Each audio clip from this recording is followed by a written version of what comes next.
Saya ulang lagi kata kuncinya. Kalian makan, orang makan, kami beri minum. Itu kata kuncinya, Pak. Berarti ayat ini sedang membicarakan makan dan minum. Ada 2 takulun, ada 1 akilin, ada 1 nuskikum. Kemudian di sini muncul ada ma'an, air, ada korma, ada anggur, ada minyak nabati, ada yang keluar dari perut hewan yaitu susu. Berarti ayat ini bisa kita tafsirkan dengan makosid makan dan minum. Mulailah kita tafsirkan semua ayat ini dengan perspektif makan dan minum. Wa anzalna minas sama'i ma'an biqadar. Kami turunkan dari langit air dengan ukuran. Bapak Ibu sekalian, kalau mau sehat harus cukup minum. Kurang minum tidak sehat, kebanyakan minum tidak sehat. Harus ma'an biqadarin, air dengan ukuran tertentu. Maka yang paling penting bagi manusia itu minum yang cukup, tidak berlebihan, tidak kurang. Kita bisa tidak makan berhari-hari, yang penting minum. Tetapi kita nggak bisa makan tanpa minum. Nah, ini kalau pakai perspektif makan dan minum, maka kita tahu hal yang paling penting bagi tubuh kita untuk sehat adalah cukup minum. Fa'askannahu fil ard wa inna ala dhahabin bihi laqadirun. Fa'ansha'na lakum bihi jannatin min nakhili wa a'nab. Ayat lanjutnya menyebut kata kurma dan kata anggur. Kurma itu representasi dari karbohidrat.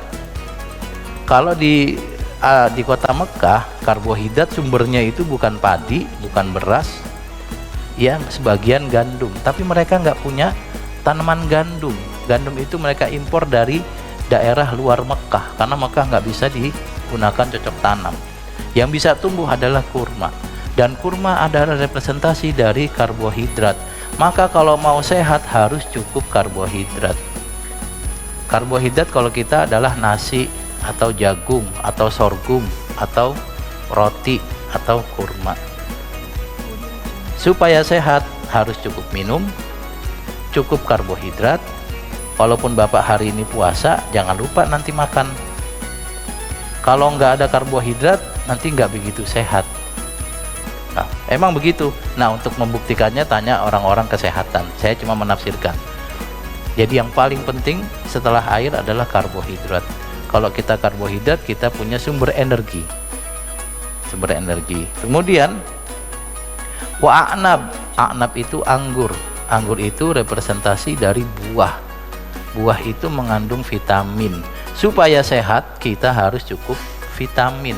Vitamin ternyata ada banyak, ada A, B, C, D, E, K, dan seterusnya. Saya nggak tahu nanti ada AB atau apa, saya nggak tahu lah.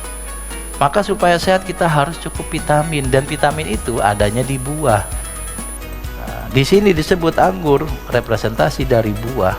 Kalau mau sehat, cukup minum, cukup karbo. Cukup itu artinya nggak berlebihan, nggak kurang ya Pak. Kalau berlebihan makan buah juga mungkin nggak sehat mungkin. Kebanyakan makan vitamin juga mungkin nggak sehat.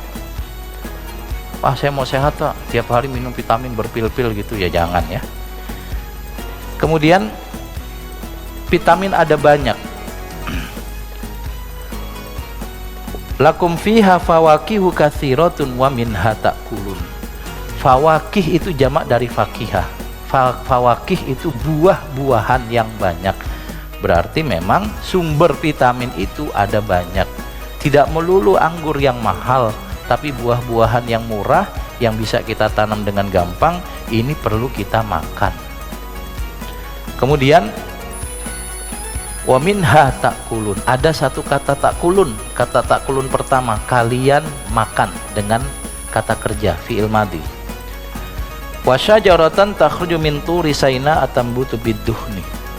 Lalu di sini ada pohon yang mengeluarkan protein nabati, minyak nabati.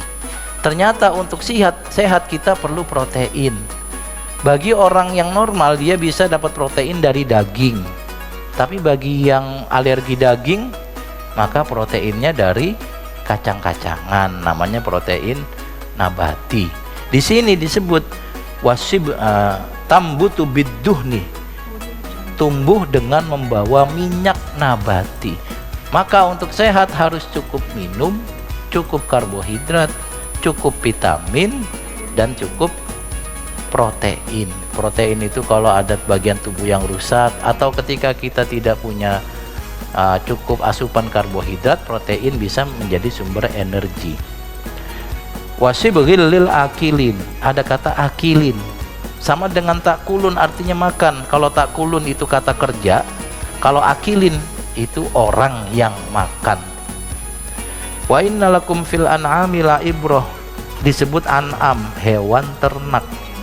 Hewan ternak adalah representasi dari lemak dan protein hewani. Bapak Ibu sekalian, kita kalau kurang lemak nggak bisa bagus kesehatannya. Kelebihan lemak kayak saya itu juga nggak begitu baik. Yang bagus pas-pasan. Jangan kira kalau orang itu nggak ada lemaknya lalu dia sehat, belum tentu. Harus ada lemak karena ada vitamin yang tidak bisa larut kecuali punya lemak.